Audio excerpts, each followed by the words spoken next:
Ariel, give me a hug. Give me a hug. Good to see you, Alistair. Good. Wow, you're nice and sweaty. Yeah, Thank you. that's why. And guess what? What? The iPad. You got an iPad. I got an iPad. Wow. Nice. But your fans have told me that now I'm off the hook, right? You're off the hook. Ariel Helwani in Las Vegas for UFC 141 alongside Alistair Overeem, who makes his Octagon debut this Friday night against Brock Lesnar live on pay-per-view. And Alistair, it's good to see you again. Happy holidays to you. And, you mentioned this off camera. I'll bring it up here since it's sort of the elephant in the room. You did get an iPad from the UFC for Christmas, so it appears as though But not from you. I'm off the hook. Not from you. But this is something you don't know. I suggested to them because you were asking about it for so long to do that. Because Listen, Ariel, let bygones be bygones. You've not lived up to your agreement, to your word. Where I come from, that means something. Uh-oh. So Please don't say slap. no, we're all good. We're all good. Ariel just not lived up to his word, but it's okay. It's going to take a long time for me to make it up to you, but one day I will. I just want you to know that. Fair enough. In the meantime, you are fighting and making your UFC debut on Friday night. You got here yesterday. That's what I was told. Does it feel good to finally be here? Because it seems like coming here, you could put everything that has happened over the last few months aside, and you can finally focus on the task at hand that's 72 hours away. Well, thanks to my team, props to my team. They made it possible to basically continue to focus on what was at hand at all times during this preparation, which was training. They took care of all the little stuff, all the communication stuff, all the, and of course there has been, like we know, the distractions. But yeah, they kept me, they kept the distractions to a minimum, so I could keep focusing on training. And now I am happy that I'm here. I mean, it's crazy. Las Vegas is full of promotion of the fight. I'm very excited and ready to go. Has this been the most amount of distractions that you've ever had to deal with leading up to a fight? No, I've had more. When? This was I had a sort of a dark page in my career. It was 2006, 2007. I had 3 consecutive losses in Pride. What happened at the time? My mother was diagnosed with cancer. Most aggressive form. We didn't know if she was going to live or not. She had the most harsh treatments. That was back then.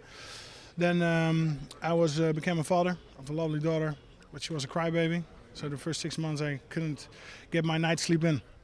And at the same time I had a company which I had to work for in the day. I started a magazine, which was really nice to own a company, but it just took a lot of focus and energy away from training. And yeah, that really took me apart. And that caused the 3 losses.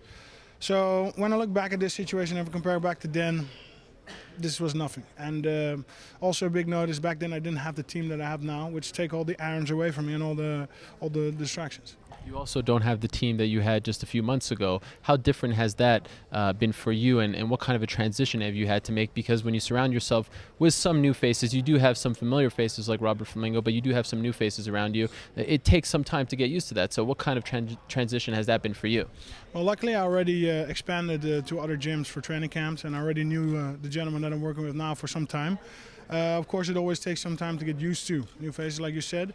But yeah, I think if you all have the same attitude, and I select everybody on my team on attitude, you always get there. You always work it out, and I can only thank them. They've been there for me in this bad time, not the worst time, but bad time.